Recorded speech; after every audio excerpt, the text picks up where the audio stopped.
when guys get to be about 38, 39, that's stereotypically, that's when guys hit the quote unquote midlife crisis. I completely reject the notion of the midlife crisis. It is the midlife epiphany. It is the midlife recognition. Oh my God, it took me longer to get to my peak potential.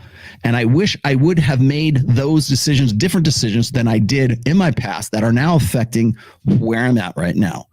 That's what Tiger Woods, he figured out he's Tiger Woods. Derek Jackson just figured out he's Derek Jackson, who he was going to be anyways.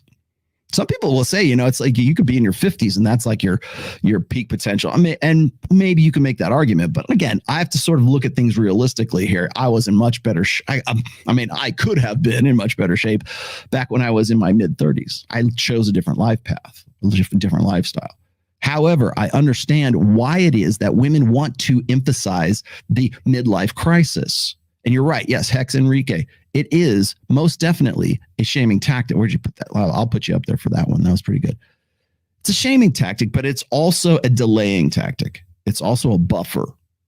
It's the don't think you're all that, mister, because I know the real you. And it is an insurance policy. It's the midlife crisis is a social convention that serves as a fail-safe. It serves as an insurance policy. So when women say, well, I can't believe, like I've had women tell me this before, I can't believe you would think that 36, 37, 38 years old is men's peak sexual market value years. And I have to explain it to them. You have to go down the list of the explanations as to why it is. But you have to go through this rigmarole. Oh, did I get to you? Oh, I got to you already. Okay. Sorry. I'm going to come back to super chats here in just a second. We're almost at the top of the second hour.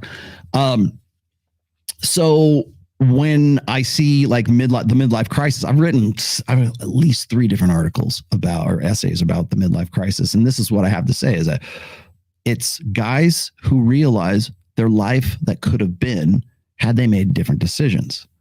So one of the reasons, by the way, that I wrote the second book that by the way, that this is in, where'd it go? That the timeline is in, which you've seen me use several times. This is from the second book, Preventive Medicine. The reason why I say preventive medicine, preventive, was because I had so many guys saying, Rolla, I wish I would have had your book when I was, 25 years old. I wish I would have made different decisions. I wouldn't have married her. I would have stayed in college. I wouldn't have, transferred to a different state. I wouldn't have done these things to facilitate these relationship things that I thought were what I was supposed to do. I was doing the right thing. And then they realized that the right thing was based on expectations as opposed to what was best for them. And so when we get into like issues of like commitment, do men have a duty to be committed to their marriages? Do they have a duty to be committed to like do or die? Like, do they have a duty to their families? Do they have a duty to their workplace? Do they have a duty, or do they have a duty, a commitment to themselves? What's more important? The commitment. Like, people say this all the time. Well, commitment's very important. You got to be committed, blah, blah, blah. Okay. If you read 48 Laws of Power, you'll say, never commit to anybody except for yourself, for your own interests. And most people do that. But there's this idea that you have to be dedicated and dutiful. And if you're going to make that promise, if you're going to get married and whatever, you got to stick with it no matter how bad it gets. And as I was saying before, women are, divorcing men 70 to 80% of the time. Here is an example of a man. I think somebody can clarify this for me. I would love to know. Did he file or did she file? Because it serves as an example of a guy who's like, you know what? My life would be better without this chick. Is she crazy? Because that was on the list, by the way. The reasons why men initiate divorce. Drug abuse. The other one was criminality. And then number 3 was like, she's clinically insane. Like she's seriously fucked up in the head. And my life would be better not sticking to this and getting out of this.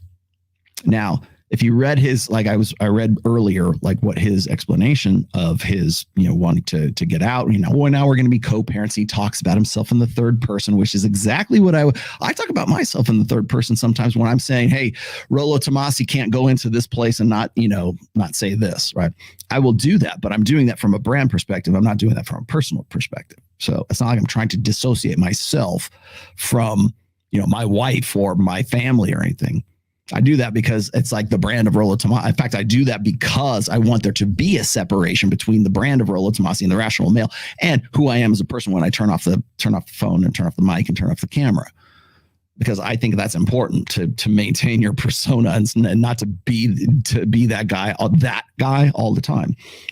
But here we have this guy who's resorting to his brand because he's trying to rationalize and explain why he's divorcing after his brand has been based on the commitment, on the black men don't cheat, on, you guys, basically the Matt Hussey brand, right? And now women are disillusioned by this. He's a good looking dude. He's like 6'5". He's like the black Justin Waller. And I understand he probably wants to get with it. And I know that we're going to get to the part where the other chicks that he's been sort of cheating with, we'll get to that. But it goes back. You want to talk about how men reach that peak potential and then they realize, fucking, hey, I'm Derek Jackson. I could have way better than this. I'm Gary V. Why would I stick it out with this chick right here who gives me nothing but grief all the time? It's no longer cheaper to keep her. It would be better. My life would be better if I went through this divorce process, paid her off, and then I'm out and I'm free and clear of this instead of like sneaking around and trying to fuck. Same thing with Robert Kiyosaki, man. When Kim Kiyosaki tells Robert Kiyosaki, I don't need you anymore, after God knows how long in marriage, all of that illusion, all that disillusion, I should say, hits us. It's like a smack in the face. And so you got, Robert Kiyosaki, who's like, hey, I never cheated on Kim my entire marriage, but he's like, I should have. That's the midlife crisis. I should have done this. That's why that's why I said I wrote preventive medicine. So guys will know what to expect from women at different phases of life, because they don't look at things strategic, like from a grand strategy perspective. They look at it from event to event to event instead of looking at the whole. I think women would benefit from that as well. Most people don't really think about grand strategy. They think about like, battle, like one, instead of one continuous like time stream, like how long do you have before you're dead? Like if on average, and what do you need to accomplish? What do you want to accomplish before you hit, hopefully, I hope you live a good long life, like 90 years old. What do you want to, and what can you expect from people? And what can you expect from women and yourself from 15 till you're 95? That's what I'm talking. That's what I'm getting at.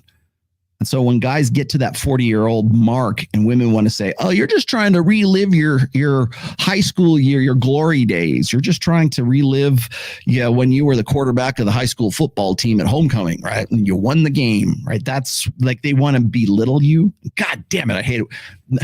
Guys, ladies, there is nothing that is more pandering.